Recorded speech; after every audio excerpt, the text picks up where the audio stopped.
Welcome you all to today's DNB Indians session.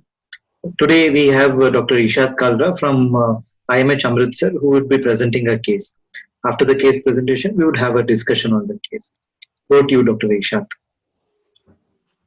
Good afternoon, everyone. Presenting a case of patient Mr. O, 50-year-old Hindi-speaking Hindu male of middle socioeconomic status, educated up to 10th standard, unemployed from the past 20 years, divorced from the past 17 years, resident of a joint family in rural Kanka, around 120 kilometers from the hospital, was brought by brother. Sources of information: patient himself, patient's brother who lives with the patient, and the hospital records. The information provided seemed reliable and adequate. Chief complaint: according to the patient, he denied suffering from any illness.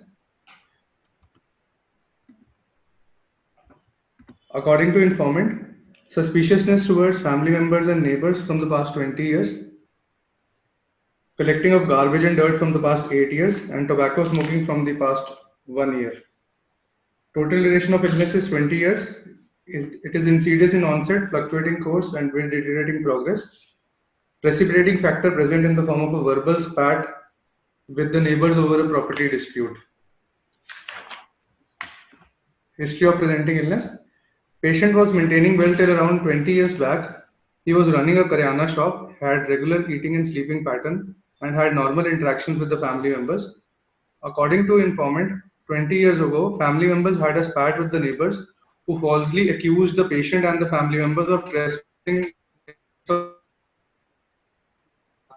which was actually theirs. The matter was solved within a few days, and the verdict of the panchayat was in favor of the patient and his family. But a few days after this spat, the family members noticed a change in behavior of the patient. Patient stopped going to his work without giving adequate reason for the same. He would move around the house in a fearful state and would not say anything on asking.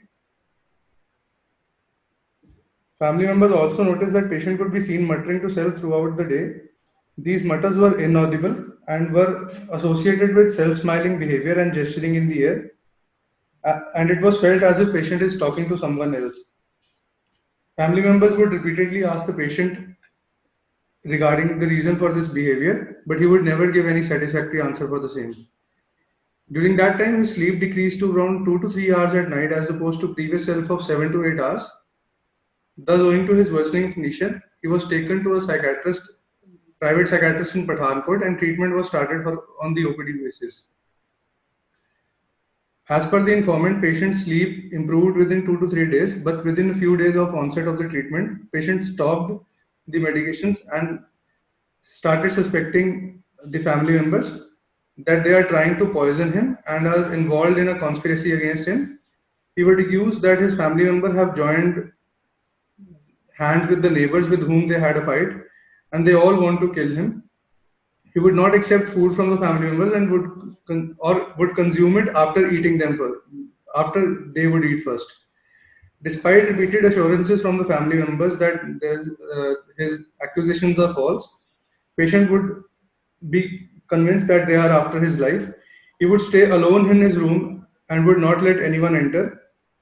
During this time, his self-talking behavior continued, and he also stopped maintaining his self-hygiene such that he would go for weeks together without taking bath and would not trim his nails and would not cut his beard for months together. He would move around with dirty clothes. Patient also started running away from home due to the fear of being killed, and but would return 3 to 4 days himself. After 3 to 4 days himself. This continued for the next 2.5 to 3 years. Uh, in 2003, following his father's death, uh, father died in 2003, and not much emotional reaction was seen uh, in his behavior. But a few months after his father's death, his condition worsened such that he would now get extremely angry without any reason and would start hitting the family members. He would also beat his wife and other family members without any reason. Patient even burnt his brother's shop during this time, following which he was taken to IMH Amritsar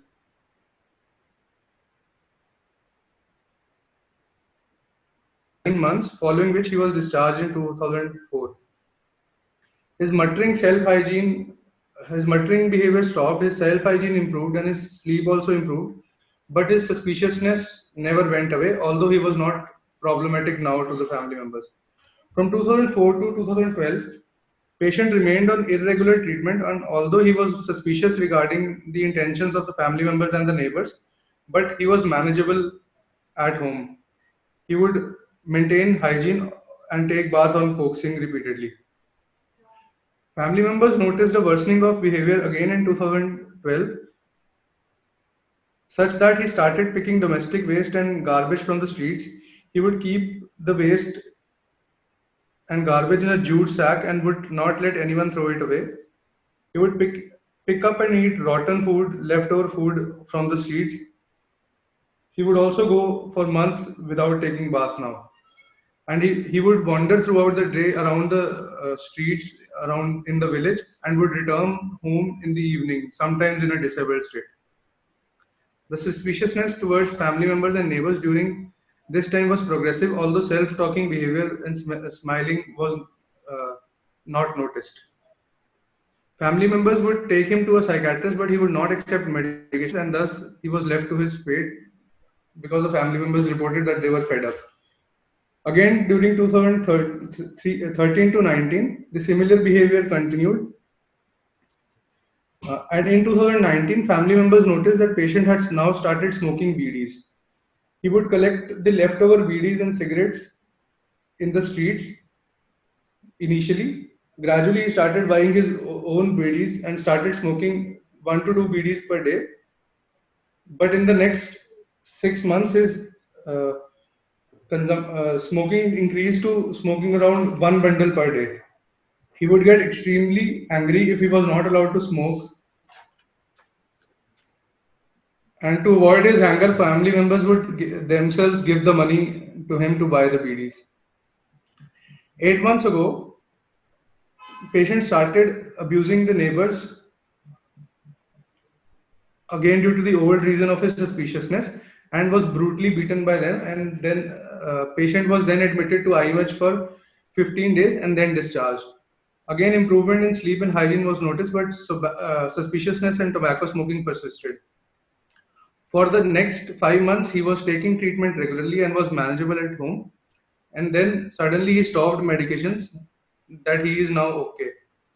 Around 2 months back, family members noticed the relapse of the symptoms and exacerbation such that his anger outbursts came back and became verbally abusive and his sleep decreased. It was now noticed that he would gather pieces of wood and burn them in the veranda. If family members would try to stop him, he would get really angry. And when asked the reason for this behavior, he would say that he wants to do a sara. Family members did not know about this word, and he would say that he wants to do tapasya against the people who are after him, which is called sara. Again, owing to the worsening behavior, patient was brought to IMH again. There is no history suggestive of thoughts being heard aloud, inserted, or withdrawn from the mind. No history suggestive of bodily movements or actions being controlled by external agencies. No history suggestive of slowing of body movements or maintenance of postures for longer periods of time. No history of persistent pervasive elevation, overspending, over-talkativeness, over-familiarity, etc. No history suggestive of persistent pervasive sadness of mood, fatigability, decreased concentration, or ideas of self-harm. No history of any other substance use. No history of any suicidal attempts. No history of head injury, seizure, or trauma. No history of any long-standing medical illness like tuberculosis, diabetes mellitus, asthma, hypertension, etc. Past medical history and psychiatric history is nil contributory. Treatment history, only one record was available. from July 2019 to December 2019, he was taking tablet risperidone 6 milligram in divided doses, 2 milligram in the morning and 4 at night, and tablet lorazepam 4 milligram in 2 divided doses, which was stopped 3 months back. Family history: patient is the youngest of the 5 siblings. His father died at the age of 70 years. The exact cause not no psychiatric or he was not suffering from any psychiatric or medical illness. His mother lives with the patient, is 83-year-old and currently suffers from hypertension and diabetes mellitus. His eldest brother is 63-year-old, educated up to 5th standard, owns a private shop, married, has 1 daughter and 2 sons, and is a farmer by profession. Then in line are 2 sisters who are married and stay away. The brother elder to the patient is 55-year-old, educated up to 8th standard, farmer by profession, married, has 2 daughters and 1 son. There is no history of any psychiatric illness, substance use, or suicidal attempts in the family. Family believes in the medical model of illness, but now have an indifferent attitude and want to get him admitted to the indoor facility as before. Personal history: patient was born out of full-term normal vaginal delivery at home, born out of a non-consanguineous marriage, no developmental delay in milestones. Childhood history: he had good peer relationships. There is no history of any neurotic traits during childhood. The family environment during childhood was congenial. He started going to school at the age of 5 years, was average in studies, educated up to 10th standard, and then started working with his father in a shop.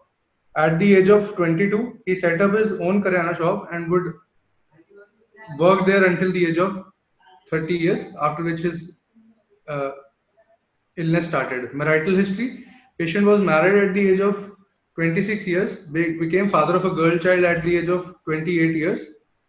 Initially, the relationship with wife were cordial and joint decisions were made, but became strained after the onset of illness. Due to his repeated atrocities, the wife left in 2003 and he was divorced in 2004. Sexual history: his first knowledge about sex was at the age of 14 years from friends. He started masturbating at the age of 15 years. No history of any hetero or homosexual acts before marriage. No history of any childhood sexual abuse.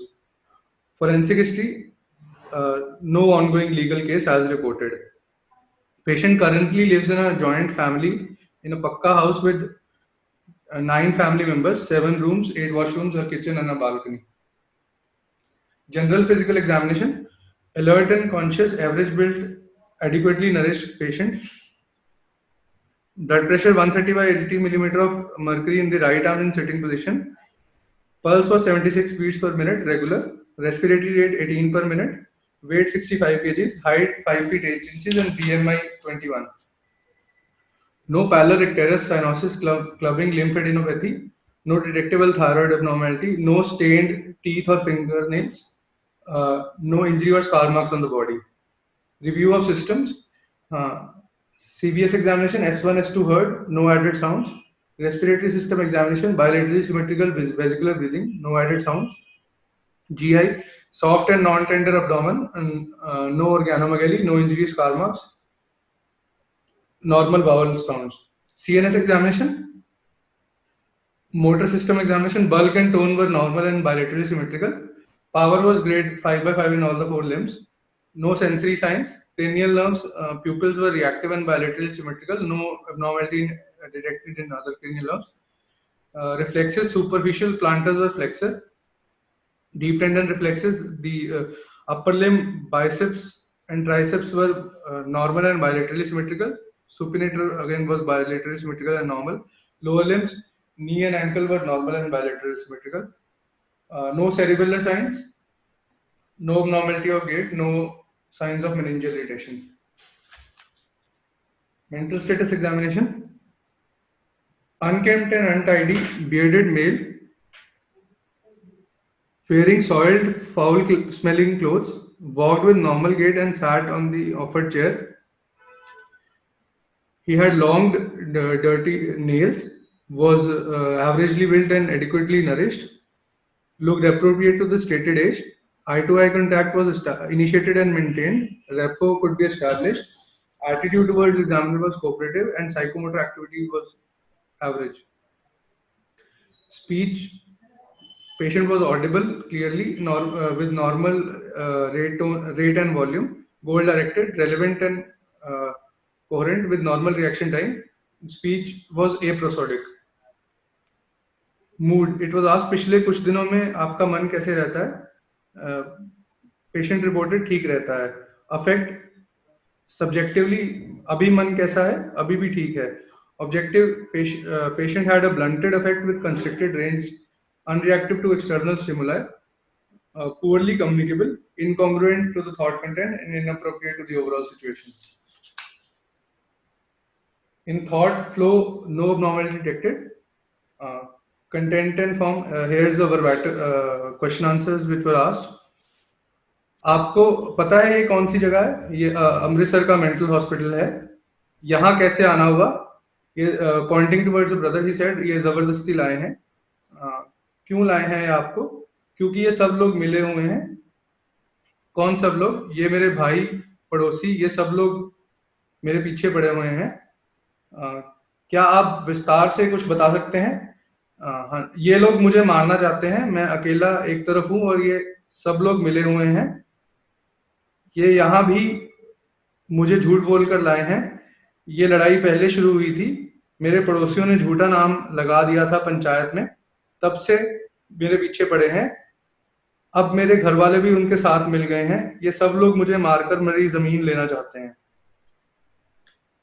क्या आपको इस बात का यकीन है या ये आपका वहम भी हो सकता है? मुझे इस बात का पूरा यकीन है.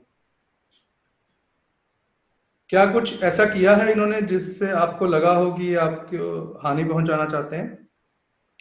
ये लोग मेरे खाने में कुछ मिलाकर देते थे मुझे. इनको खिलाए बिना मैं खाता भी नहीं था. पहले ये लोग मुझे आपस में बात करते हुए सुना करते थे पड़ोसियों के साथ. जब बाहर जाकर देखता था तो चुप हो जाते थे. ये लोग क्या बातें करते थे? ये मुझे मारने का प्लान बनाया करते थे. कहते थे अच्छा नहीं है, इसको मारकर इसकी जमीन का हिस्सा बांट लेंगे. इनकी आवाजें मुझे सारा दिन सुनाई देती थी. ये बाहर खड़े होकर बोलते थे, तो इसीलिए मैं घर में नहीं रहता था और घर से चले जाता था. अब क्या वो बातें सुनाई देती हैं आपको? नहीं, अब नहीं सुनाई देती. बट मुझे ये पता है कि ये मुझे मारना चाहते हैं और इनसे बचने के लिए मैं एक सरा कर रहा हूं. सरा क्या होता है? सरा एक तपस्या है. आग जलाता हूं मैं. ये इन सब लोगों से बचने के लिए ये भगवान की तपस्या है. ये इसके बारे में आपको कैसे पता लगा? ये मुझे कहीं से नहीं पता लगा. मुझे पता है बस कि ये एक तपस्या है. Impression from the above interview is delusion of persecution and Sara, word which the family members did not know of. So possibility of neologism. Possession, no abnormality detected. Perception, again no abnormality detected. Patient was oriented to time, place and person. For attention and concentration, he could do digit forward up to 5 digits and digit backward up to 4 digits. So it was arousable and sustained. His immediate memory based on the above test was normal. For his recent memory, patient was oriented to time, place and person and knew what did he have for breakfast, which was corroborated from the family members. So impression is intact. Recent memory. Remote memory, patient knew about the date of his birth and date of his brother's birth. So impression is intact. Intelligence, general fund of knowledge. Patient did not know about the CM of his state, the PM of the country, and the 5 rivers in India. So impression is poor general fund of knowledge. Calculation, he could do verbal simple calculations of addition, subtraction, multiplication, and division with ease, but not the verbal complex calculations. For abstract ability, similarities between table and chair were asked. He said दोनों लकड़ी के बने होते हैं. And the common proverbs were asked 9 2 11 होना, he said 9 plus 2 11 होता है. When it was asked चोर की दाढ़ी में तिनका, he said मेरी दाढ़ी में तो कोई तिनका नहीं है. तो impression is concrete responses were given. His social and personal judgment as inquired was impaired. Personal judgment, when it was asked what were his future plans and what did he wish to do after going from the hospital, he said he would go somewhere else but not go home because the family members want to kill him. For test judgment, it was asked what would he do if he sees a building on fire. He said he would call the fire brigade. And what would he do if he sees a stamped envelope on the road? He said he would mail it, put it in the nearest post box. So intact test judgment. Motivation for tobacco cessation, smoking cessation. Here is the verbatim of the patient. मैं ज़्यादा बीड़ी नहीं पीता हूँ, इतनी बीड़ी से कोई नुकसान नहीं होता है और मैं इस छोड़ना भी नहीं चाहता हूँ. So impression is he poor motivation at the pre-contemplation stage. Insight is grade 1, patient denied suffering from any illness. Diagnostic formulation, patient Mr. O, 54-year-old, Hindi speaking, Hindu male of middle socioeconomic status, educated up to 10th standard, unemployed, divorced with nil contributory past personal history, family history suggestive of diabetes mellitus and hypertension in mother, with well-adjusted premorbid personality, was brought to the hospital by brother who provided a reliable account with insidious onset, fluctuating course and deteriorating progress of illness of 20 years duration, comprising of delusions of persecution, hallucinatory behavior in the past, disorganized behavior, tobacco smoking with symptoms of tolerance. His general physical examination was unremarkable, and mental status examination revealed unkempt and untidy male with blunted, poorly communicable, incongruous affect and delusions of persecution. His social and personal judgment was impaired, and insight was grade 1.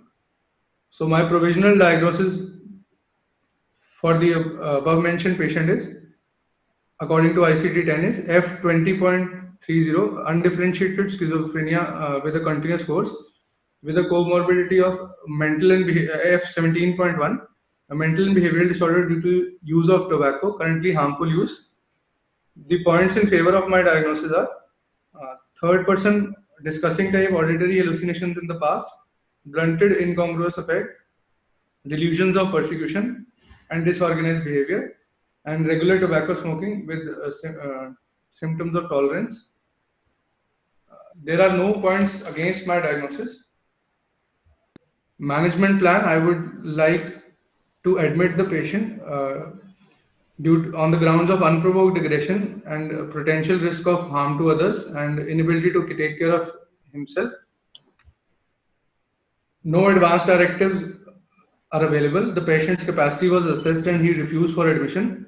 So supported admission under section 89 after the consent of the brother. Further history collection would be done to see if the tobacco smoking pattern meets the criteria for dependence. Then further investigations in the form of hemoglobin count, TLC, DLC, liver function test, renal function test, random blood sugar, fasting blood sugar and postprandial blood sugar, ECG, lipid profile. And for severity assessment, I would like to administer the positive and negative symptoms of schizophrenia scale. My acute management plan would be divided into pharmacological and non-pharmacological parts. First of all, pharmacologically, I would like to start the patient on risperidone again, since he has shown improvement in this on this medication. I would like to start with 2 milligram and which gradually up titrate to a maximum of 8 milligram, and then monitor the side effects. Tablet lorazepam 2 milligram BD, 4 milligram in 2 divided doses, and along with this, injectables in the form of haloperidol 5 milligram and promethazine 50 milligram if required.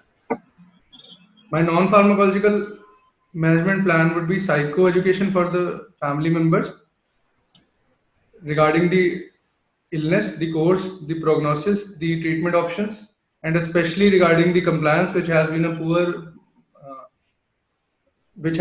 in this patient. I would also like to discuss with them the option of long-acting injectables, discuss the various options available, and then decide if they agree, depending upon the cost benefit analysis. I would like to explain them the provisions of the Mental Health Care Act and how he cannot be admitted in the indoor facility as before. My management plan would also include information to be sent regarding this patient to be sent to the mental health review board within 7 days of admission. My long-term management plan would be to ensure regular follow-ups and compliance for this patient and monitor his improvement by PANSS scale, and also see his if there are any side effects of medications. I would like to do in the long term. I would like to do the motivational enhancement therapy for the patient for his tobacco intake, and if he agrees, if I am able to take him to the action stage, then we may start a nicotine replacement therapy for the patient. Along with this, I would like to liaise with the psychiatric social worker for social skill training of the patient. There are a few questions which have already come up. But can you people go ahead and unmute your mic and ask the questions if you have any doubts in both history and do you have any clarifications in history and management? Yeah, I'm Dr. Arvind. About the past history, the past psychotic episode, can we get some more details about the treatment and the means how long the symptoms remained and what was the course of treatment and how was the response to treatment? Actually, no records were available except the 2019 treatment record. The response to treatment, what are the actually core symptoms or anything, the dysfunctionality? Past history, there was one in the very initial part. Yes, there was one past history of similar illness where he was treated with Risperidone 6 mg. No. That is not the past history of similar illness. That is just, I said the treatment record for only 2019 is available. Okay, no symptoms were not symptomatology, and that is not available with us. No, I narrated in the history of presenting illness, na, that 8 months ago he started abusing his neighbors and was brutally beaten by them, and the patient was admitted to IMH. Okay, it is part of the HOPA only. Okay. Yes. To clarify, Dr. Arvind and Dr. Isha, there is no past history in this patient because the illness has been continuous in nature from past 20 years. Unlike, say, for example, one of the general principles that can be followed while presenting is that if there is a case of episodic illness, then you tell about, in the HOPA, you tell about this episode, the current episode, and in the past history, you tell about the other episodes. Episodic illness can be recurrent depressive disorder or episodic psychosis or even bipolar affective disorder. Whereas in continuous illness, you start from beginning, which you have done here. Whereas treatment will come only in treatment history. For that, you have history only from 2019, which you have elaborated. What Dr. Bindi had asked was that since we are not taking past history, what would be important prior to that? So yes, I did not speak about it. I can speak it now. I have written it, but I did not speak. Can you go ahead and tell about the premorbid personality? Yes. According to family members, patient had cordial relationships with the family members and friends. He was resilient in the face of adversity, had a regular sleeping and eating pattern, and during his free time, he would spend time with the family members. And there was no history of any substance use or abuse. So this is only what I have written. So impression is well adjusted premorbid personality. Can anybody else answer? What else can be asked in premorbid personality? His hobbies, his religious views, views about his health, views about treatment, about illness. So he's basically what was his knowledge about these things, concerns, whatever he wanted to become, his motivations, beliefs regarding various culture, values. I think that could have he could have taken some information from family members. So he could have described him like what he was, because it's less often less that such a well-adjusted person will deteriorate to such an extent, will go to disorganized schizophrenia. So I think premorbid personality will have a lot more role in regarding the future also, future treatment. Sir, according to the history given, he was very well adjusted and was running a Karyana shop and had a normal relationships and with the family members, and also he was. This was the history I got actually. About the marriage, you said he got a divorce. What was the reason? There was some, you said some marital discord, and then wife was not able. Yeah, I told while in 2003, Yeah. His condition worsened that he would beat his family members and wife without any apparent reason, and he even burnt his brother's shop. Following which he was admitted to IMH Amritsar in the indoor facility. During this time, his wife left, and he was ultimately divorced in 2004. So how long the marriage survived? He married. He was married at the age of 26 years. He was married, and he was divorced 3-4 years after that. No issues after the marriage. The initially relationships with the wife were cordial and joint decisions were made, and became strained after the onset of illness. So what was he able to consume the marriage? Where was there any child born after marriage? No. No, he became father of a girl child at the age of 28 years. That I reported in marital history. Okay. So he was pretty well adjusted. He was able to take the marriage at least for 2 to 3 years. Yes. Okay. Yeah. How long you are planning to treat this patient, or it will be your initial course? Means how long? There have been various exacerbations in the past, so I would like a lifetime treatment, indefinite lifetime treatment for this patient. Okay. And you mentioned mental health act also. So you mentioned that involuntary hospitalization, and there is the mention of advance directive. Yeah. So can you clarify because that time I was not able to listen. Under which section you are going to admit him? In view of his unprovoked aggression and inability to take care of himself, I would like to offer a support inpatient treatment. There are no advance directives available. The capacity of the patient was assessed and he refused for admission. So I would like to make a supported admission under Section 89 of the Mental Health Care Act 2017 after the consent of the brother. There are few things here, Dr. Ishad, which I wanted to ask.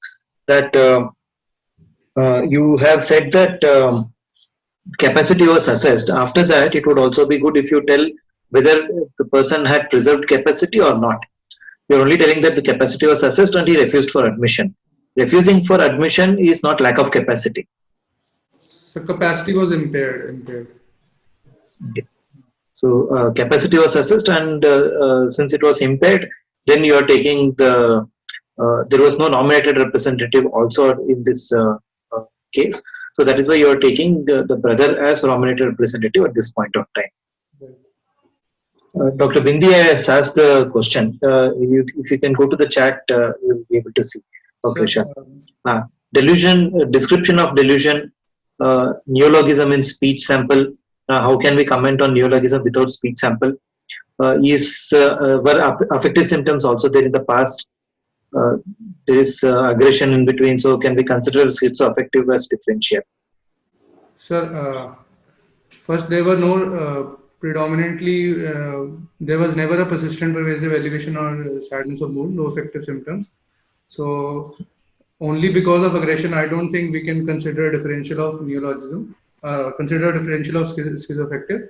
And secondly, I took a neutral speech sample which had no impairment in that sample, so I did not put it here. Uh, this I wanted to ask. He used the word Sara, which was not known to him and was not known to the people of his culture, and which had come from that place only.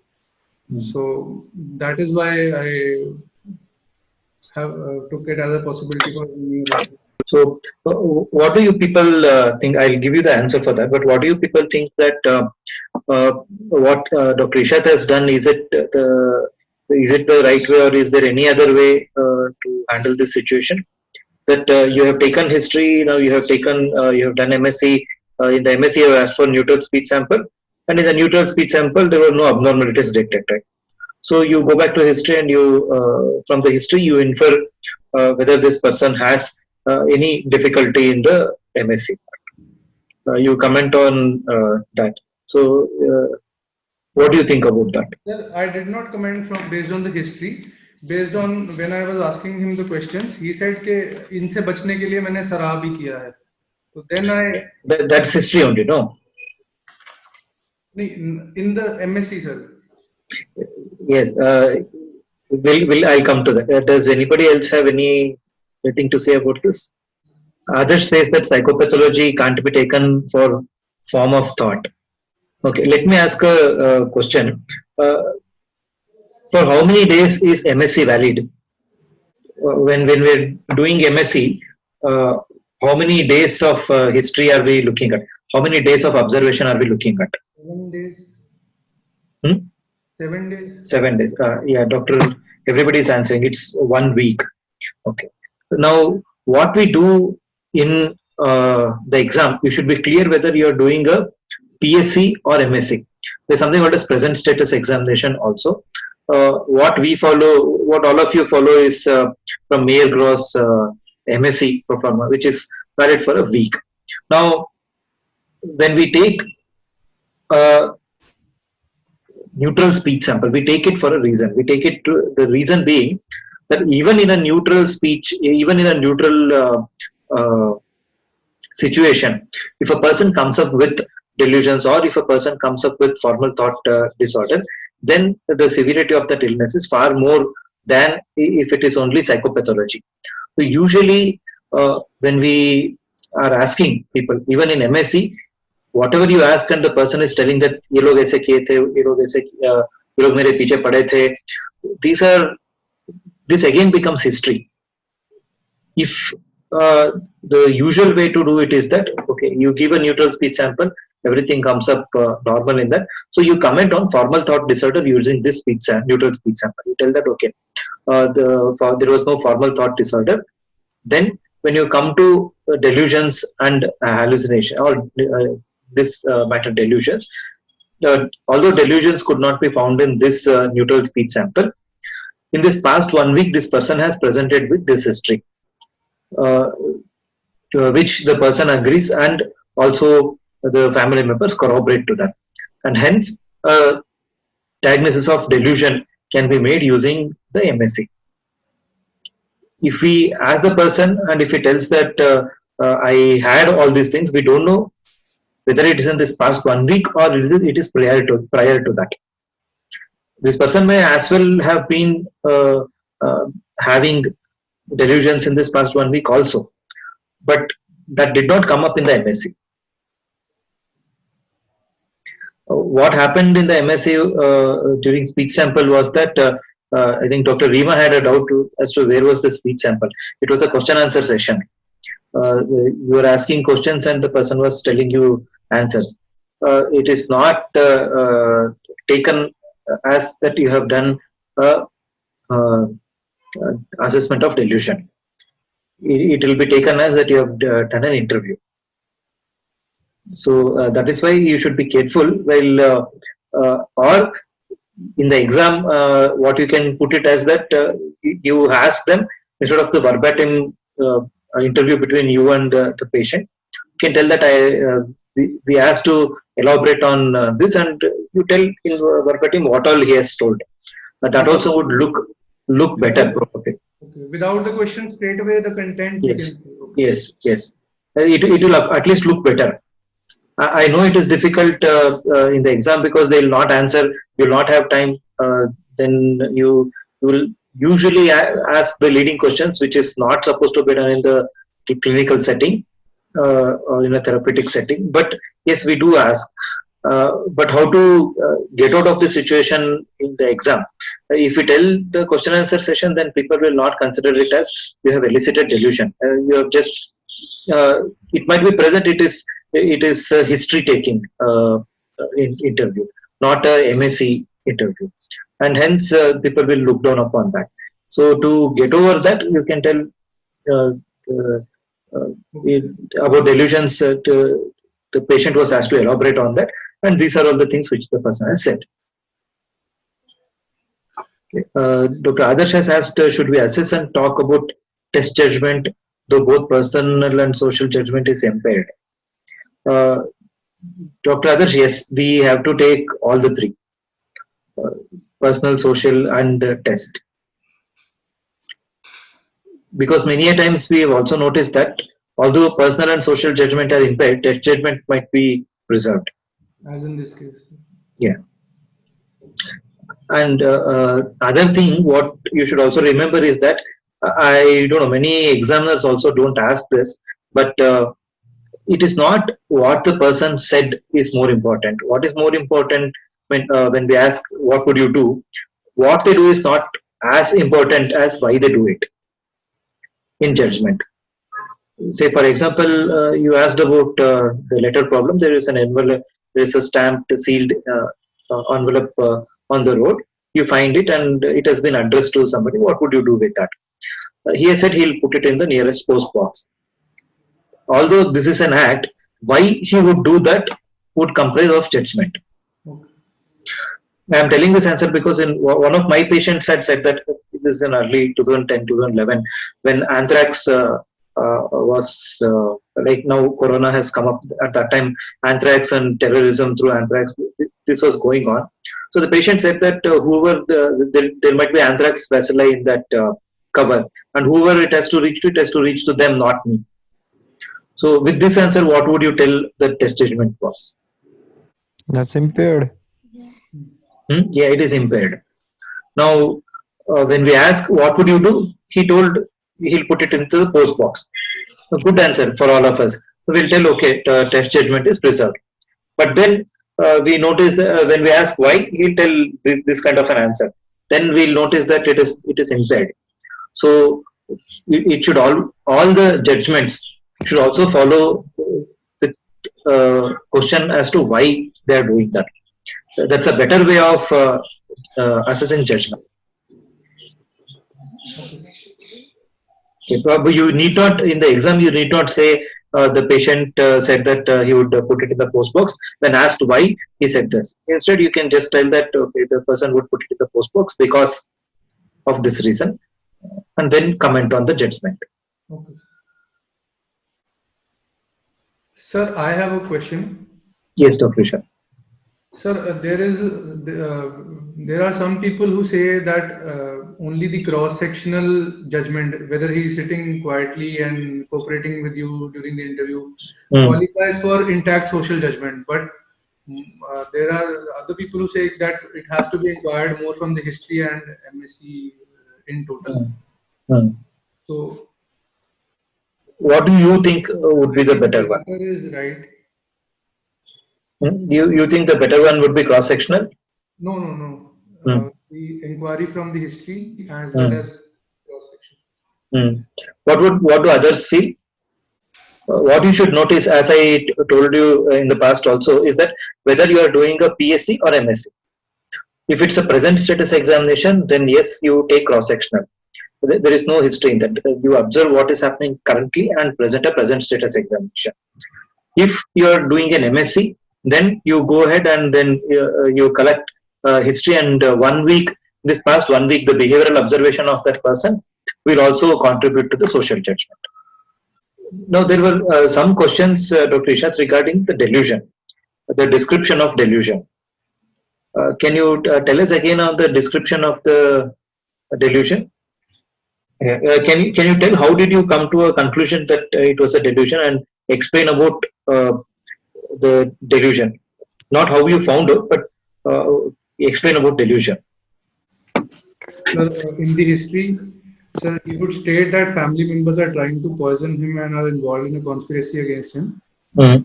He would accuse that his family members have joined hands with the neighbors with whom they had a fight. Mm-hmm. They want to kill him. He would then the acting out comes. He would not accept food from them and would not consume after they would eat first. Mm-hmm. Despite the repeated assurances from the family members that his accusations are false, patient would be convinced that they are after his life. So that is the conviction part, and he would stay alone in his room and would not let anyone enter. Mm-hmm. So, I have a basic doubt as to whether this is possible. Whatever he has told, that people are mixing poison in his food, and people might actually be trying to harm him and with his neighbors. yes, sir. So, what is the before that? What is the definition of the delusion? So, false and unshakable belief which is out of keeping with the social cultural background of the patient. And it is held with an extraordinary conviction and subject to certainty. Okay. And persist in spite of evidence to contrary. Okay. So that is unshakableness. Now, if we see this delusion which we are talking about, how do you tell that it is false? The family members actually were. If the family members are the ones who are trying to kill him, and we ask the family members, will they tell that, yeah, we are trying to kill him? Sir, because in the interview he said that he based it out of the voices which he heard, and which were when he would go, he could not see anyone. So that his belief came. Yeah, that is the morbidity of origin. So what is most important in delusions is the morbidity of origin, if they are not bizarre. See, if they are a bizarre delusion, then it is very easy. You tell, okay, because of the impossibility and implausibility of this, the nature of the delusion, it's a delusion. Now, a lot of times it is not so. A lot of times what we get is delusion of reference, delusion of persecution, delusion of infidelity. These are the ones which we commonly come across rather than bizarre delusions. So in such cases, we do not know whether it's truth or not. So to tell whether a delusion, it's actually a delusion, we'll have to prove that it is of morbid in nature, or morbid in origin, and it is false. Okay, here you have established the morbidity because he has based this delusion upon probable auditory hallucination. Sir, in the interview, I was able to establish the morbidity. But when I asked the family members out of history that did he used to say that he could hear voices, or he was doing the self-muttering and gesturing behavior. But on asking repeatedly, he would not explain anything of that sort. Okay, I can hear voices of people, or I can hear people talking about me. The people are not around. So in such a case, shall we write it in the history that he was saying that, or we leave it as it is, as I have done? You see, whatever the patient has said and whatever that is elicited, we'll keep it in that way. But how would you actually elaborate on that, and how would you come to a conclusion? how would you describe about that would depend on that particular case. In this case, for example, if the patient has said that there was nothing, I didn't hear any voices when there were nobody, and while asked about why did this delusion form, he would tell that okay, there were my neighbors and my uh, everybody would talk, and I would go and say there would be nobody, but everybody would talk. So it would still be considered as auditory hallucinations because, uh, again, coming back to basics of auditory hallucinations, for example, how would you tell a hallucination is a hallucination?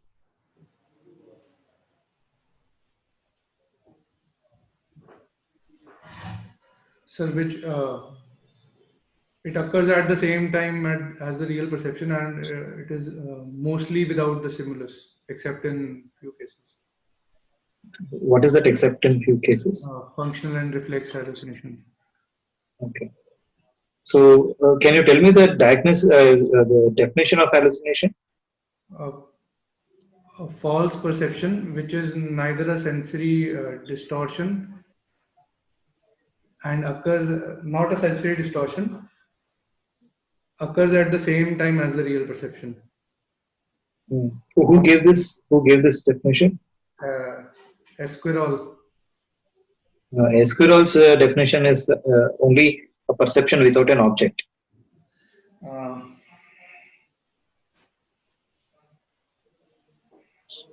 Yeah, Jaspers gave this definition, which you said.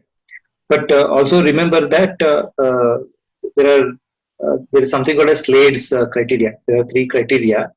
Uh, it should be a percept-like experience in the absence of external stimulus, which other two, Esquirol and Jasper, also have told, and it should have the full force and impact of the real percept, and it is unwilled, spontaneous, and cannot be controlled. Now, all of these have to be established for us to tell something it's a auditory hallucination. Now, out of all these things, the most important thing, because a percept-like experience in the absence of external stimulus is not appropriate in functional and reflex hallucination, because there is a percept there. So we can't take only that as a definition of hallucination. In that case, the most important thing would not be that. The most important thing would be substantiality of a hallucination. What is the substantiality? The substantiality is whether this has the full force and impact of a real percept. There is no, we should remember that for the patient who is experiencing an hallucination, they will not know that it is an hallucination because it is same as the real percept. We should also remember that if we do an fMRI, the same if the person has auditory hallucinations, the same regions which would light up when a person hears would light up in case of auditory hallucinations also. Now, the brain, like in a phantom limb, so the brain is active. The areas of the brain which are responsible for auditory perception are active. So the person hears the voice. It's only that the person can't substantiate it because there is no visual component to it, so or sensory component to it, or touch component to it. If we see a person talking, if we hear a person talking, we can as well see them, we can touch them, we can smell. So all the sensory modalities coming together can perceive an object. There is an auditory hallucination if it is in a single modality. Usually it is not the point. Usually it will not happen in that way. It will only be either auditory or only audiovisual. The person can't touch, can't see, but only hear. So here, although the auditory modality is very much substantial, the other modalities are not substantiated. So the substantiality of an auditory hallucination will determine whether it's a hallucination or not. In his case, the point of confusion would have arose in him also. He wouldn't consider it as hallucination because he would hear as he would hear anything else. So for him, it's not an hallucination at all. So in the history, you wouldn't tell that. It is still okay. You present it in that way. When examiners ask, why do you think he has not reported that in your history, but in your MSc, when you have asked a direct question, when you asked about this in indirect or in an indirect way about delusions, he has told about this, then the answer would be this. Uh, because of this second thing in the Slate's criteria, that it has full force and impact as of real percept. Probably he thought that it is a real percept, and that is why he is basing on his all his delusions on that. For him, it's a real percept, so he is not telling about auditory hallucination. Okay, sir. So it has to be done this way only. Yeah, like remember, never ever uh, cook up stories in the history or in MSc. Whatever you have got, see what is seen in the examination is that whether whatever you have got in 40 minutes, are you able to come to a conclusion? Are you able to draw inferences from that? Is what is seen in the exam. So it many a times in 40 minutes it is not possible for us to collect all the information. The examiners understand this. It is okay.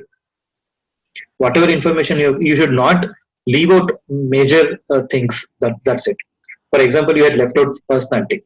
So as others also have pointed out, uh, it is usually rare to have a person having say disorganized. You have told undifferentiated schizophrenia, but there was also a lot of disorganization. It might be hebephrenic also. So if a person is having a lot of disorganization, usually there should be some personality factors also which could have led. Usually, I'm not telling that it has to be in this case. You have found a person without any personality issues having developed schizophrenia, undifferentiated or hebephrenic schizophrenia in here. But usually, this is not the case. So, and hence, commenting on a personality is very important. So, if you leave out major things like this, then it would be difficult in the exam. But the if we are not able to collect good history at all, then it would be a problem. Or we cook up history, then also it would be a problem, because they also would have examined usually their senior residents or assistant professors would have given formulation to them, so they also know what has happened to the case. So if you have left out any major things, then it would be a problem. Leaving out minor things because you did not have time, it's okay. You can always tell, as you said in the management plan, that I would want to clarify history for these things. You would be safe in that. The other things are that you in the family history, you said good thing, a lot of things in the family history about the explanatory model, which others would have missed. You have included that. That's very good. You also told that currently the family is indifferent to him, right? Yes, sir. Okay. So now that brings us to another wonderful topic of burnout. So if you find somebody like this, it would be good if you used this. You can lure the examiners into this area if you have read. Caregiver burden scale. Okay. Does anybody know about burnout?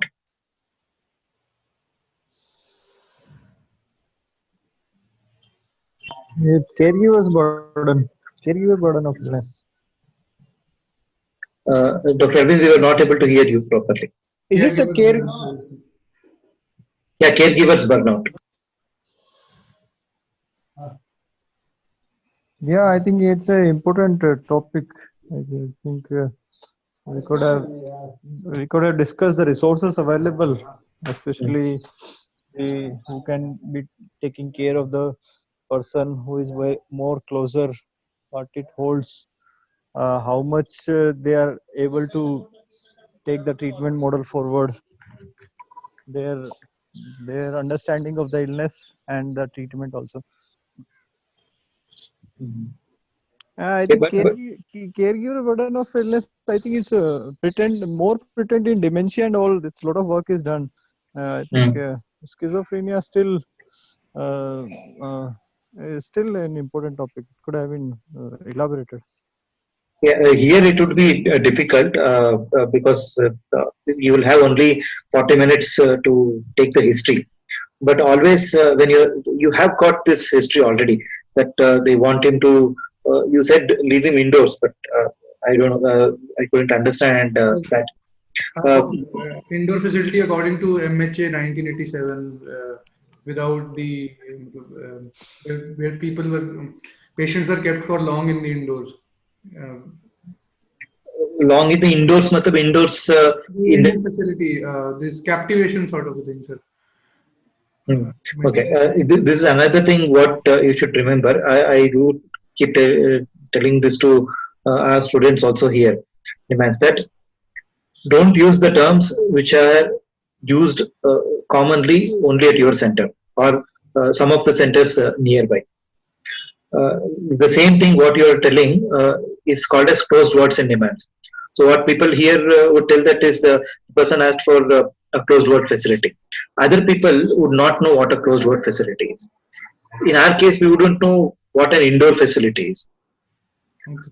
So always try to put it in a general general approach, general sense that the patient the patient's caregivers asked him to uh, Put it in restricted settings as per the old as what they had done in 2003.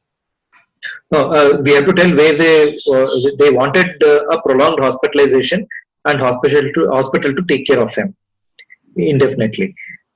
This everybody would understand probably than to keep him indoors. Okay. See, keeping indoors is not a part of the Mental Health Act of 87 also. Okay. Whereas in actually in you said that according to Mental Health Care Act that is not possible is what you will tell them in psychoeducation. But in fact, actually rehabilitation is a part of Mental Health Care Act. You're keeping a person more than 180 days, more than 360 days, we do have provisions for that. Okay, sir. So it is not. It was not there in 87 Act. So what the caregivers are asking is for prolonged hospitalization, which you think is not necessary. Although we should understand that that again brings us to another topic of institutionalization. So if you actually bring it out, people might ask you about institutionalization, and you would be in a, if you're right about that, you would be in a good position to answer those. If you lead the examiners in that way. But the important topic here will be what will happen to chronic institutionalization. How many institutes are there which cater to chronic institutionalization? Uh, is it good? Is it bad? What does the recent law say about that? What does Rights of Persons with Disability Act says about that? So these would become pertinent if you bring in this topic. Yeah, and one more. I'll just add the rights of the person as in institutionalization, and the rights of the person who is taking care. Where there is a care burnout. So it may be an ethical question the examiner may ask where you go. Once you go him for institutionalization, you are taking care of the caregivers. Once you giving him to the society, he will be better. He will be going to the society more better rehabilitation. But again, you will be increasing the caregiver's burden. So which path you take and why you take? I think it's a ethical dilemma, and you may be asked on that. What would you do, Dr. Arvind? Yeah, again, I think it is the response to the treatment, response to the rehabilitation measures, and it is as the response goes. I think it is not one bullet fits to all. If it's a good response, definitely I would like him to go to the society. Definitely, if it's the response is poor, definitely he requires more institutionalization. I'll definitely support the caregivers also. I think he may require institution. See, the way to approach this is the capacity. So you assess for capacity. If the person has capacity, then you do whatever the person wants. If the person says that okay, although when I say what they want is not that if they tell that no, I want to stay in this institute. We have such cases. Tell that they have good capacity. They'll tell I don't want to go to this institute. I want to stay here. We can't make them stay in an institute and make them institutionalized because the both Mental Health Care Act of 2017 and RPWD Act of 2016 talk about least restrictive environment. So and community living. So community living and is given more importance. So you you arrange for a community living, so which is more nearer to the community. Now, that's a government's responsibility according to these two acts. Right now, there are not many facilities, but there are facilities which are coming up now. Because recently, Supreme Court also have ordered that all the people who are chronically put up in mental health institutes should be released back to the should be given community living as an option, and should be discharged, who are fit to live, who have capacity, should be discharged, and they should live in the community. Now, that is one aspect of that. If they don't have capacity, then they're still and if they're still ill, if they're not able to take care of themselves and not take care of their property, then a guardian could be arranged if they're not able to take care of themselves. If beyond this, if they don't have the capacity and they're ill, then they would stay in the hospital. How many ever days it takes for them to get well. So uh, this is the approach which many institute of mental health, the government institutes of mental health have. In a private sector, it would be entirely different. Whether it would also another additional factor of whether the caregiver or the person themselves are able to pay the costs would also come into picture. Whereas in subsidized programs like in government setting, the important aspect is whether the person has capacity, whether the person is ill at this point of time. If the person is ill, if the person is ill, has no capacity, the person stays in the hospital till they gain one of that. If the person is well enough, if the person has preserved capacity, then they'll go back to the community, even when family says that family is against that. So many a times the family will be against this because it's an additional burden, if especially if the family is burnt out. So in this case, we'll have to deal with the burnout. We'll have to psychoeducate the family members on what is happening with them, why they feel so, validate their experiences. At the same time, also try to teach them that the person living in the community is far more beneficial. How can this, and probably also train this person as to how he or she can contribute to the society and the family, which will be the rehabilitation for this person.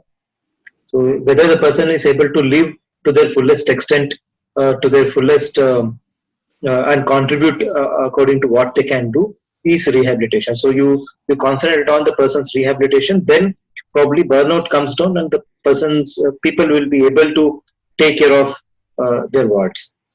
Okay, you can lead the examiner into all these things.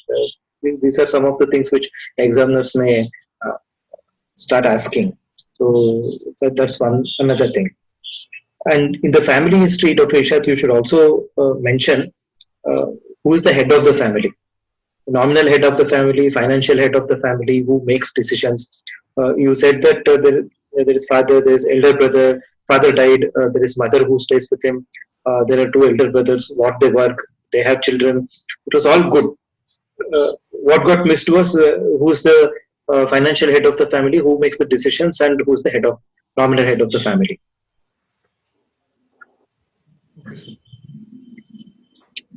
And you also said that deep tendon reflexes were normal and bilaterally symmetrical. It would be better to say how many plus 1 plus 2 plus 3 plus what it was, instead of telling normal. Okay, sir. And some other things were that you said, let us come to an important concept of neologism. You said that this person had neologism, that Sarah is a neologism.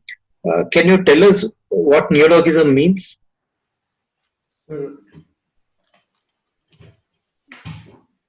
Using of new words to convey something, or the familiar words in unfamiliar way. मतलब the familiar words in a different way. Okay, can you give some examples? So like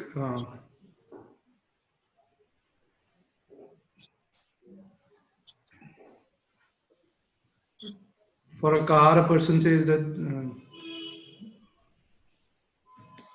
something else with which a phone probably. मतलब You can tell what the examples given in fish or sims, that they're easier. for the aeroplane, the person says it's an air car. Yeah. Stomach as foot bowl, then tubelite as light bowl, something like that. So the person uses a word which has a meaning, which is used in a different context, or the person comes up with a overall a new term like Sara. There is no. Is there a word called Sara in Punjabi? Sir, actually, this patient was from Himachal Pradesh. Okay. Is there a word in Hindi which means anything? Sara? Sara, no, sir, I don't know of that word. I asked the family members also if They also read. it was a culturally it was used somewhere in their cultural or local regional language, but they did not know of this word. So here it's a new word altogether. Again, if the person is using this in the past 1 week, it will come in MSc. If the person is not using in this past 1 week, it will not come up. It will come up only in the history. So if it is this word comes in the verbatim of the patient, not the neutral topic verbatim, the otherwise when he's talking to us, shall we mention it in the neologism, or it should come in the neutral topic also? See, usually if it comes to the neutral topic, it is better. But see, if you're asking the history and the person says that I wanted to do this and all, then it's a tricky situation to actually put it up, telling that it is a neologism. If the person is using even now, then yes. If the person refers it in the past, that in the past I wanted to do this, then at that point of time the person had neologism and it is continuing. It's a tricky situation. If the person uses that, you can actually put it up. So he did that 2 days prior only, no? Tried to burn. He tried to cook up the wood pieces and burn it, and he said, "Sara kar raha tha." Then it will come up in MSc also. But what happened was that you did not mention it in formulation. Then both neologism and abstractability were not commented upon in formulation. One more thing was that you said you would use PANSS, positive and negative symptom scale of schizophrenia. So, can anybody elaborate upon that? Can we use PANSS now, as of now? Sir, there is affective blunting and incongruous effect, and the delusions still persist. So there are positive symptoms as well as the negative symptoms, and there is some disorganization also.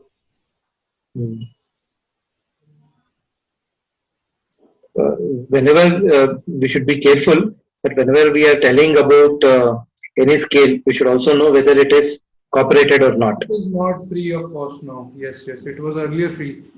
Yes, it was earlier. It is now cooperated, and we can't use it without the permission, without buying it from the team. So don't use things like PANSS. You can still use SANS and SAPS or BPRS, which are still freely usable. So if the examiner knows about this, they'll catch you there. And your entire discussion will go on copyright, intellectual property, corporate laws, and all these things, which will not know. Yes. So it is better not to get into that at all. You have told that you'll use Risperidone you'll try up to 8 mg, and you'll also give Lorazepam the 4 mg divided doses, and haloperidol and promethazine if required would be your immediate plan of action. So this seems good because you also said that risperidone, there was earlier good response to risperidone, and hence you would want to give risperidone. What do you want to keep in mind in a person who is 54-year-old when you are prescribing risperidone? So prolactin level and ultimately leading to osteoporosis. Yeah, very good. So you should also keep in mind prolactin, osteoporosis. What else? In anybody, for that matter.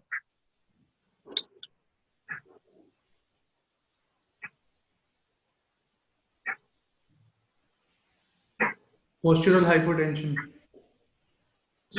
Postural hypotension, yeah, orthostatic hypotension, yes, to some extent, yes. What else?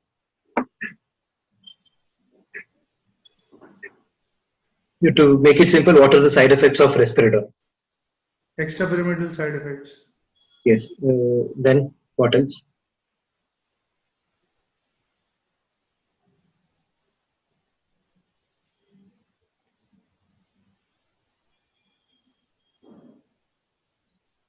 Extrapyramidal side effects. Can you name the extrapyramidal side effects?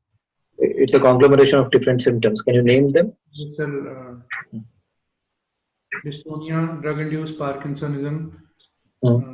akathisia, Mm. then tardive dystonia in the long term, tardive dyskinesia. Mm.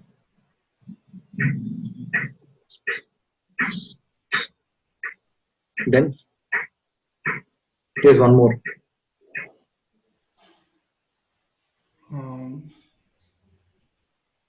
People are answering it in the chat. Neuroleptic malignant syndrome. Yeah, neuroleptic malignant syndrome. See, easier way to remember this is to remember it in the order of how it appears. Minutes to days, minutes to hours, hours to days, then long term. So if you remember in that way, it will be easier. Initially, during my PG days, I had prepared a table of all these things. Sometime I'll share the thing when I put it up in the YouTube. I'll also share the table. It will be easier to remember. If you tell about EPS, then it was one of the questions for when I wrote the exam. So uh, we should know all about all these extrapyramidal side effects. When it will appear, when it might disappear, what is the treatment for that? What is the probable mechanism due to which these are developed? Due to which these develop. Okay, so we should know about all these things. Then, what are the other side effects?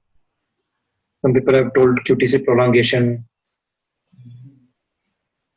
hyperprolactinemia. You have told EPS, orthostatic hypertension. You are living out a very major. All of you are living out a very major group of symptoms. Constipation, not so much in with risperidone. Probably with chlorpromazine. Yeah. Metabolic side effects.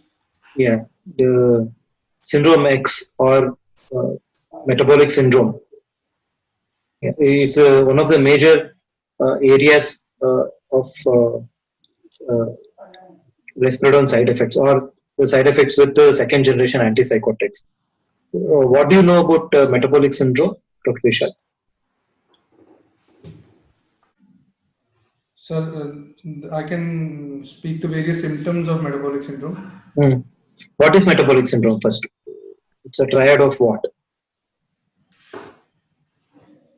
Waist circumference and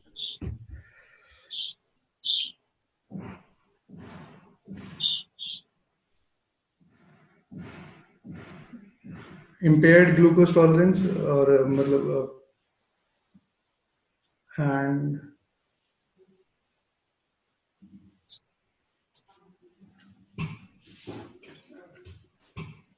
yeah, someone has answered, sir, BP, increased blood pressure. So it is hypertension.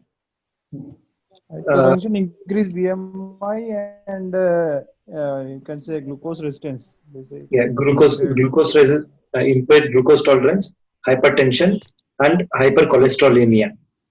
hypercholesterol. Okay. So this is the triad of metabolic syndrome or syndrome X. How do we measure that? You measure using waist hip ratio, not just waist circumference, as Dr. Adarsh has said.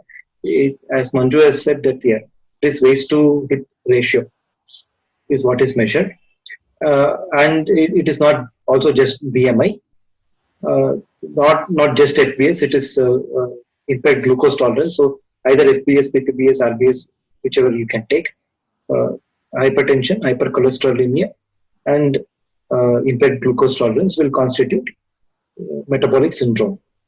So metabolic syndrome, again, if you are starting any second generation antipsychotic, when they ask for side effect, when you tell that, you also told in your this one that you will monitor for side effects.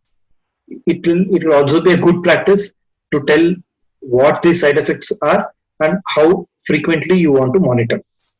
It is the same with if a person is on lithium or valproate, in how many days or months you want to repeat serum lithium levels or serum valproate levels. In case of lithium, thyroid profile test, renal function test, and in case of valproate, serum ammonia, liver function test. In case of any second generation antipsychotic, uh, barring probably amisulpride, about metabolic syndrome. Uh, in all cases, EPS. So these, how frequently and how often you would do, also make a note of it in your management plan. Okay. So I can quote the IPS guidelines here. They Yes. 6 weeks, 12 weeks, and then yearly. Yeah. You can either quote IPS guidelines, which will be good if you quote Indian guidelines. Uh, you can also quote international guidelines. WHO also has guidelines. Any of this would be better. Uh, and then the other things is that you also said about long-acting injectables. Hmm. So can you tell me more about long-acting injectables? Sir, long-acting injectables or depot preparations are available both for the first generation antipsychotics and second generation antipsychotics. Mm. In the first generation, fluphenazine, Mm. fluphenate, then flupentixol, Mm. then haloperidol, Mm. zuclopentixol, and pipotiazine has been discontinued in most of the countries now. And in the second generation, there is olanzapine, risperidone, and paliperidone, which are available in India. Mm. Okay. In what strengths are these available? Sir, the fluphenazine is available in 50 mg, 25 mg per ml preparation. The flupentixol is available in 20 milligram and per ml, and then the How much? I was not able to hear. 20 milligram per ml. It is available as 40 mg per 2 ml. Yeah, 20 mg per ml. 20 mg per ml and 40 mg. Then haloperidol is in 50 mg per ml. Yes, in a 2 ml preparation. Mm. Then olanzapine is available in 210 per ml, 300 per ml, and 405 per ml. Mm. And paliperidone is available in 150 per ml and 100 per ml, as of what I know. Yeah. And The first dose is usually 50 mg. So 50 mg, 100 mg, 150 mg. And risperidone is available again in 25 per ml. Okay. So how frequently are these given? Sir, as per the guidelines, we must these are given on a 2 weekly or a 4 weekly basis commonly. Okay. Which are the ones which are given once in 4 weeks usually? haloperidol, Mm, paliperidone, mm. and olanzapine. Okay, good. There is also uh, aripiprazole long-acting, which may be available Yes, sir. much later, right? Yes. Currently, it is not there, but it may be available in near future. So, if people ask, that is another thing which you should know. That aripiprazole long-acting injectable is coming to market now. Whenever it's good that you have read about long-acting injectables. The other thing which they'll also ask is that which of these are water-based preparations and which of these are oil-based preparations. So the first generation are usually oil-based preparations. Mm. Sesame oil is the Mm. ingredient, and that is why they have more local reactions compared to the second generation ones, which are usually the water-based preparations. Mm. The except risperidone, the others are esterified preparations, and risperidone comes in the form of microspheres. Yeah. Others are reconstituted. Previously, when paliperidone had initially come to the market, it had to be reconstituted. I think now it comes. Pre-filled injection. Now it comes as a pre-prepared liquid form, but in the past it had to be reconstituted with distilled water.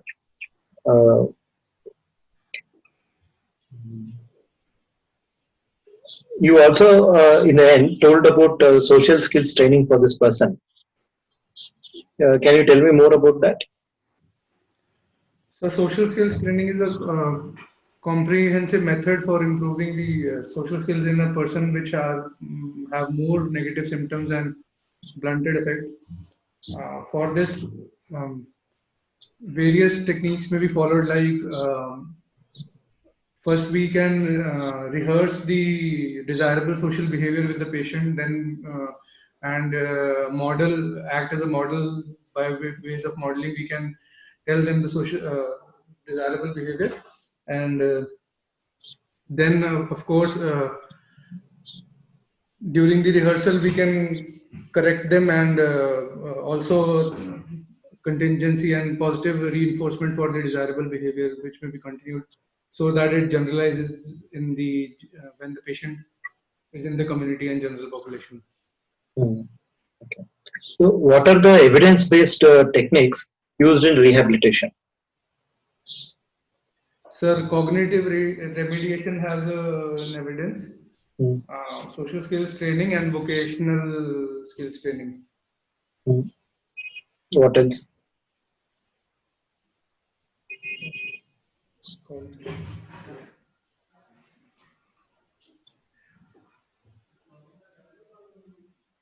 This is what I remember as of now. Anybody else? Nice guidelines. What are the 6 evidence-based techniques used in rehabilitation?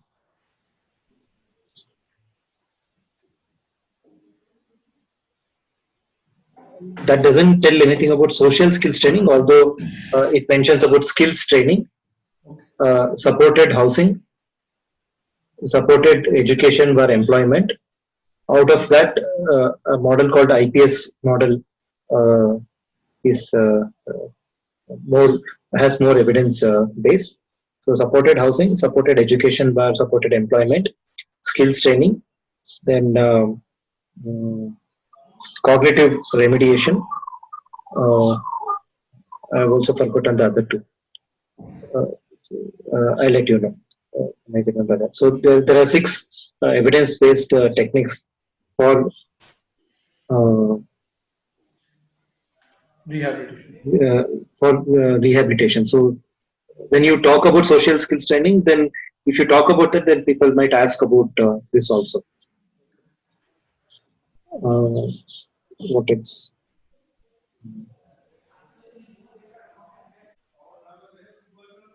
Okay, it was a good. Okay, Dr. Rima. PAN-SS, what are the consequences of using it?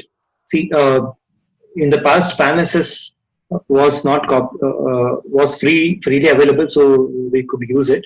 Right now, it is copyrighted, and it has to be used only after buying it from them, the team which is running PAN-SS. So if we use it, it will lead to copyright infringement.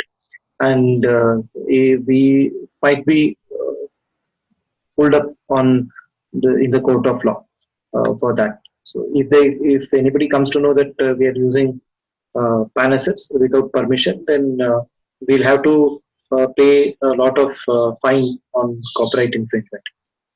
That fine would depend on how much you have used and what the court of law is thinking. So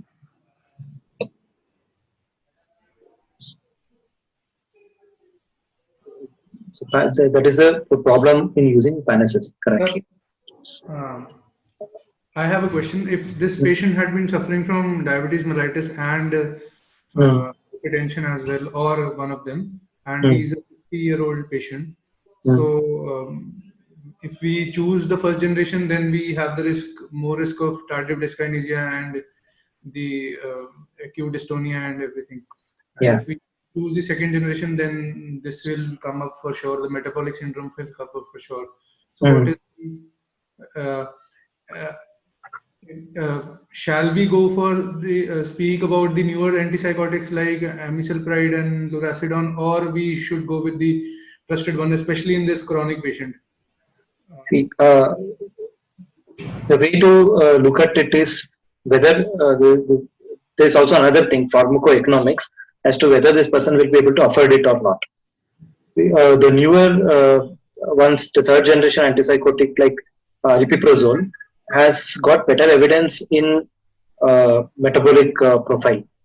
The next one which is good is amisulpride. So, but both of these are a bit costly. Aripiprazole less so, but amisulpride more. So, since it is very costly, can we even if we prescribe, the compliance to that medication would be very poor because people will not be simply able to buy it. So, in that case, we'll have to weigh the risk of starting a person on first generation antipsychotic versus starting them on second generation antipsychotic, which we know has metabolic side effects. Now, that would depend on the patient and their family members also. What I usually do in my practice also is that I explain the side effects to the patient if they have the capacity, or the family members also usually, and then take their consent in that. Oral consent in which one to start. I would usually explain that these are the side effects. One, in long term, it may cause side effects like dystonia, dyskinesia, tremors, and postural difficulties, and all these things. And there are very few treatment options available. We can start him on later clozapine or tetrabenazine or something like that, or we can also start him on some medications which may increase his sugar levels, increase cholesterol levels, increase weight. So for that, dietitian referral, exercise, these are very important. So which one would you like to start on? It's 50-50. Many people have told they would want to go ahead with first generation antipsychotic. Many people have told they would go with second generation antipsychotic and probably exercise and maintain diet pattern.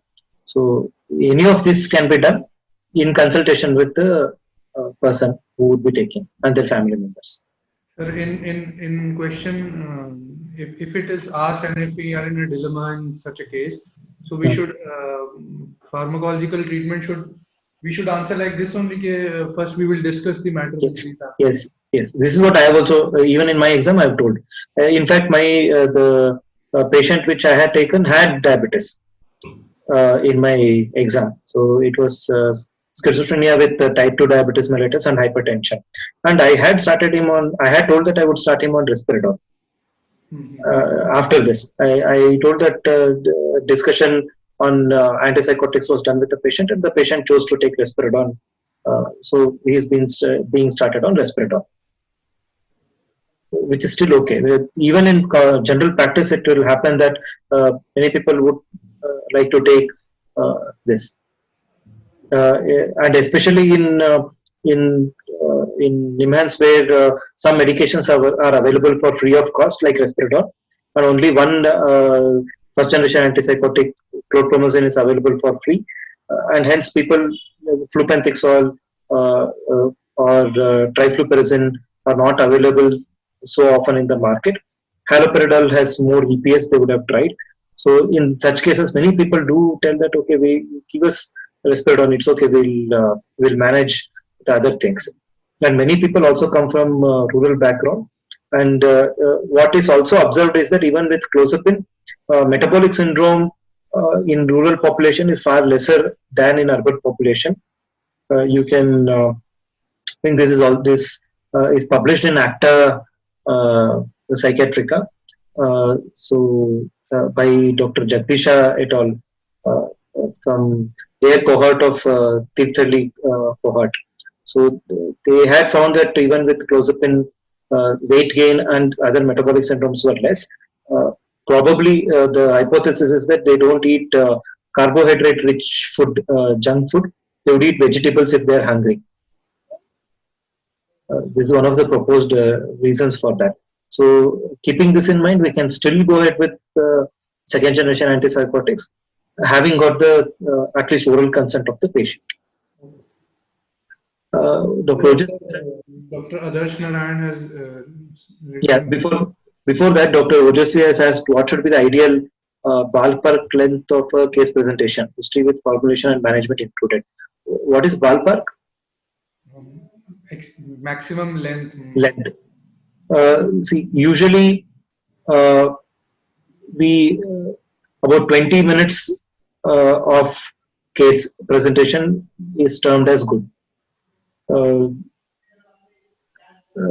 At least including formulation and management, if you can finish it in 20 to 30 minutes, that's ideal.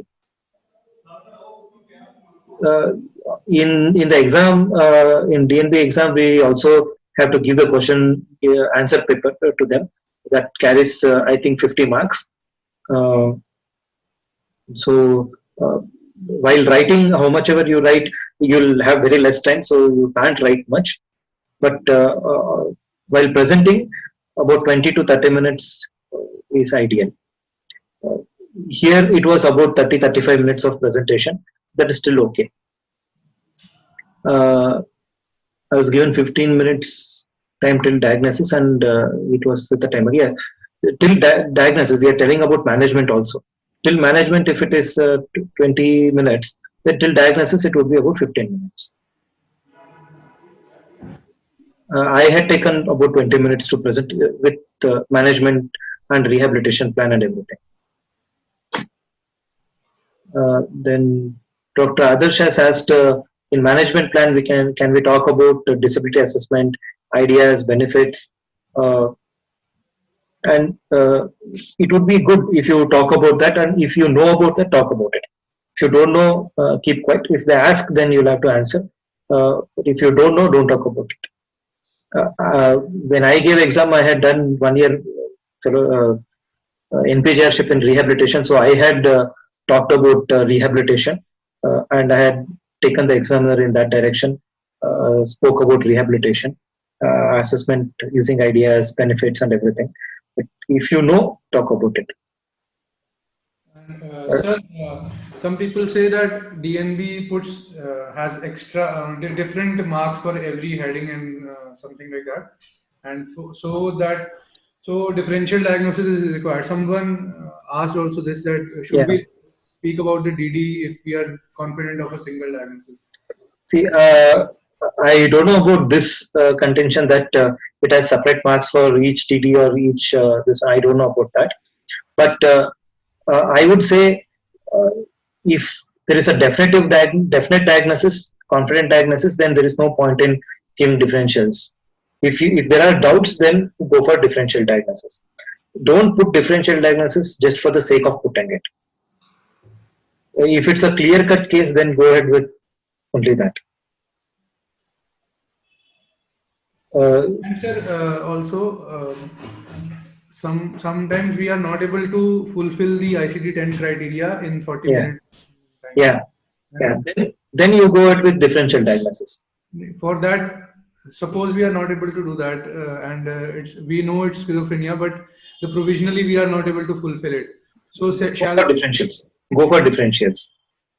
So first in line, should we keep schizophrenia or unspecified? This. First, you keep it as schizophrenia Okay. and give your things for that. And against that would be you still have to clarify these things. So the differential diagnosis would be, say, psychosis, not otherwise unspecified psychosis. So it is okay to keep differentials in that way. So another thing is that is it necessary to write headings in paper, or if we present it verbally, then also it's okay. All the headings need to be written because it has 50 marks. And what are some big blunders to avoid?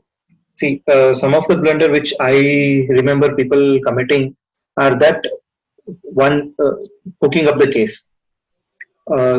Many a times, right now at least there are many centers which have taken up DNB exams. When we wrote, there were hardly four centers. So we were all posted to some place where we didn't know the language.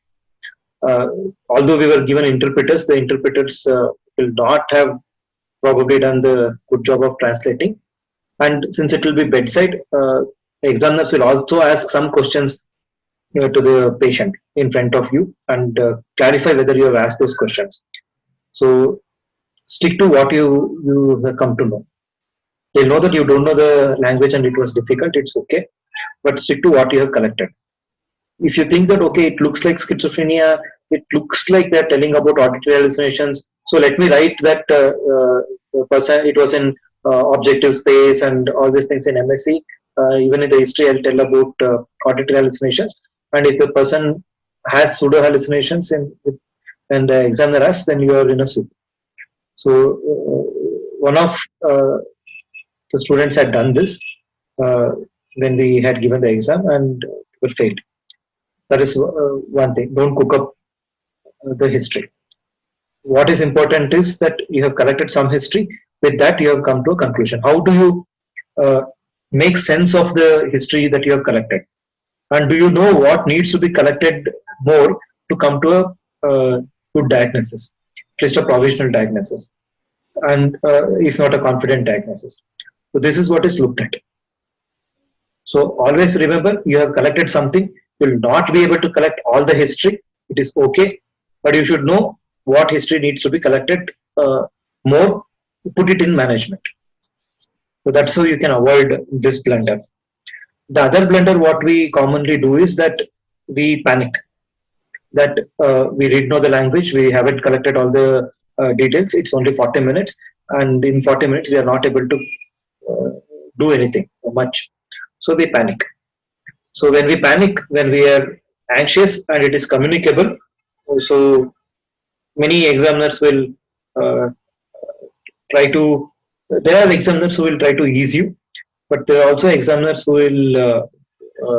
will not bother about it. Who will start asking questions and you will panic more. So don't panic. It's okay. You have done how much ever you can collect.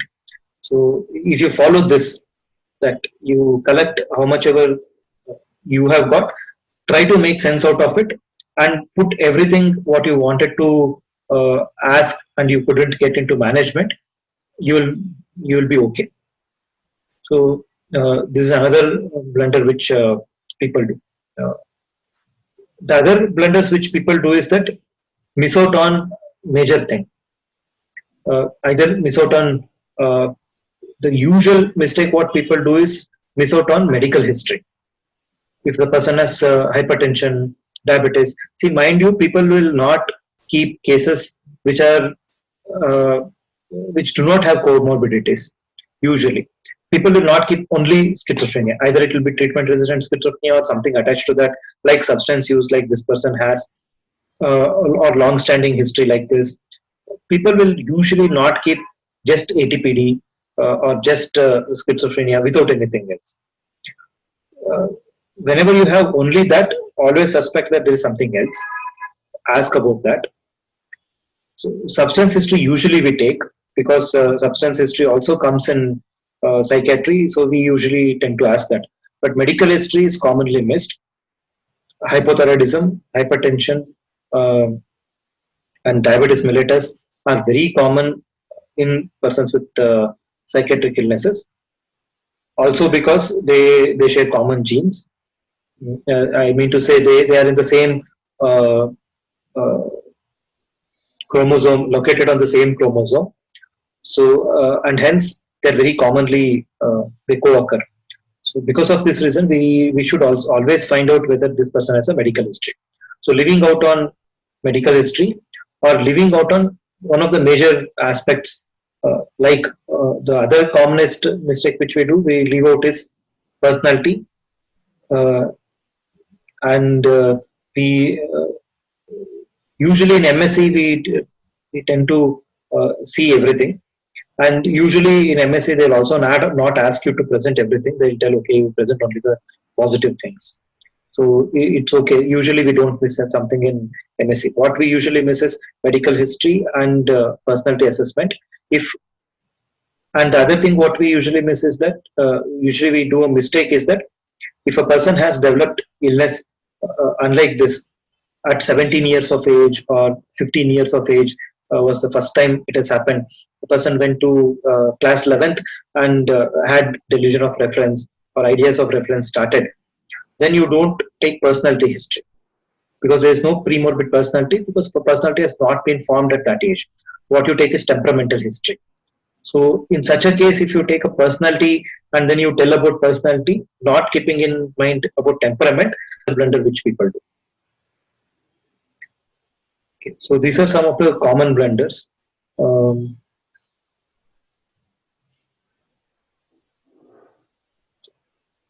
The other thing which left out because it's time we will not be able to talk about, and what people should read is treatment resistant schizophrenia.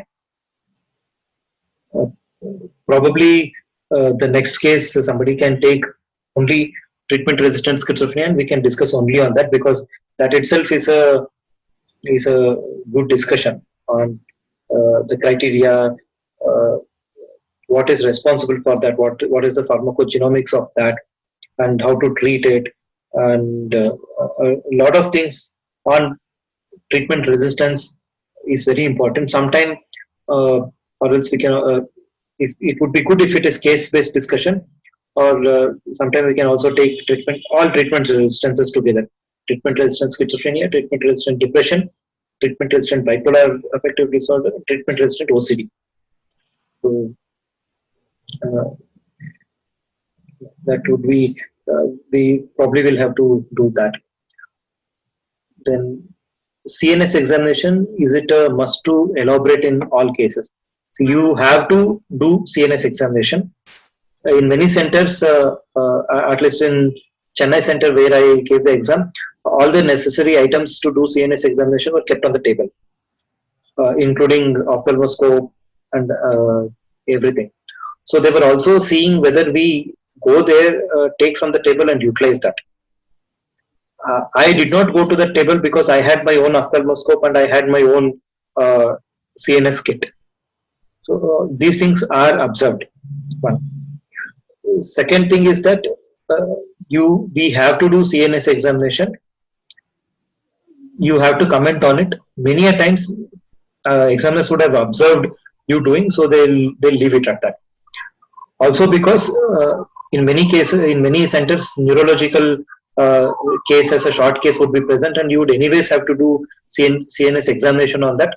So they may not elaborate on asking you in case of schizophrenia or others, but we'll have to. The way I do generally is that while taking history, I do some of the examinations. So I don't take history separately, then go on to CNS examination or general physical examination. When you're asking about history, see for pallor, rectress, in between you also give something for taste. You ask. There are some things which has to be done later. There are some things which you can do when the person is talking. Say, for example, all the deep tendon reflexes, for example, you can do them as you are asking the person. So that will save you a lot of time.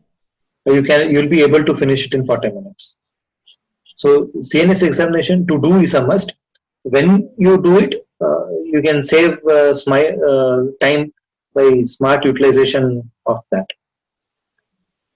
Can we avoid talking about some vague psychopathologies which is there but not helping in forming diagnosis?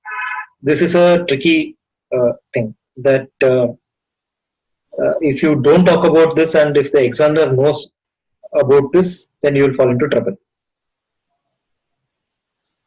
If you, like for example, neologism here, if it was there, it did not come up directly in neutral speech sample. Should you talk about that or not? I would say talk about that. Let the examiner ask questions about that. You answer about that, and the examiner will feel good about that. If it is difficult to elicit, sometimes if the patient is Hindi speaking, you are Hindi speaking, then the examiner may ask you to elicit that.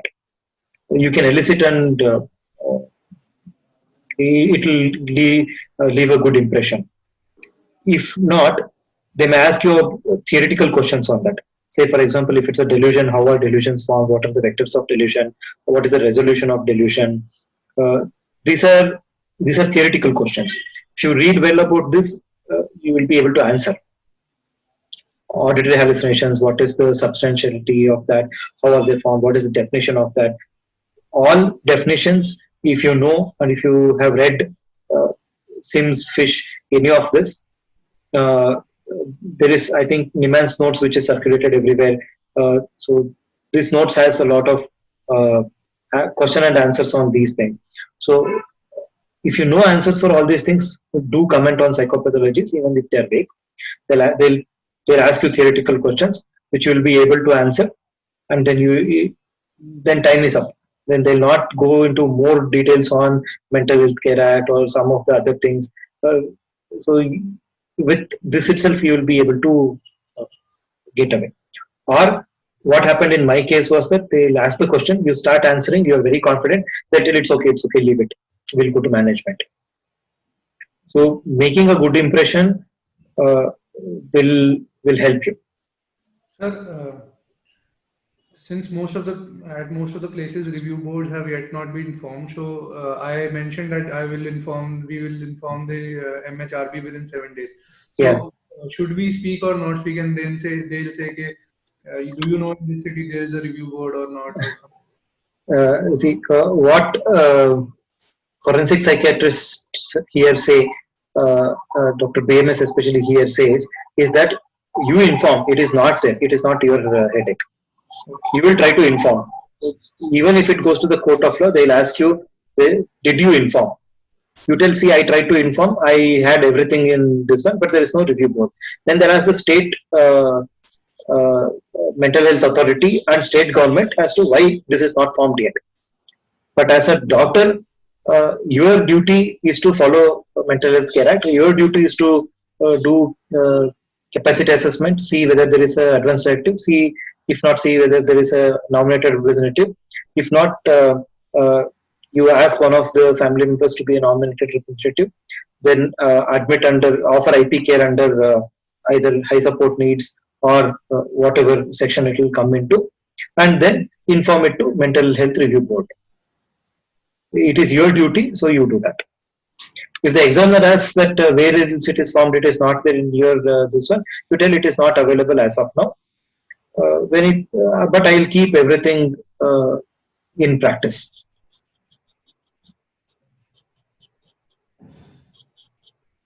Okay, to mitigate this, what we have done here in Niemann's is that we have formed our own mental health review board, which is not legally valid, but to have a good clinical practice, we have formed a review board, which will meet every week, and we do inform everything to the review board.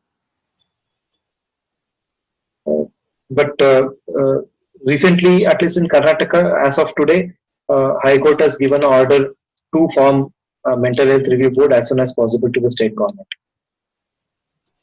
And at least I know that in Uttarakhand, in Gujarat, in Karnataka, advertisements have come up for mental health review for the members of mental health review boards. It's already in the process. it will come probably in another couple of months or so. It is better to say what needs to be practiced. Okay, sir. But also know that if they ask that where is the mental health review board to ask, then you tell it's a sad state that it is not available as of now, but I will keep everything ready to be informed. Where we have our center, we need to have the information about that city also. Hmm? Where we have our exam center, we need to have Yeah. information about that city also. Yeah, we will not have, will not know. So we'll tell that we'll do this. If the mental health review board is not there, that is state government's headache.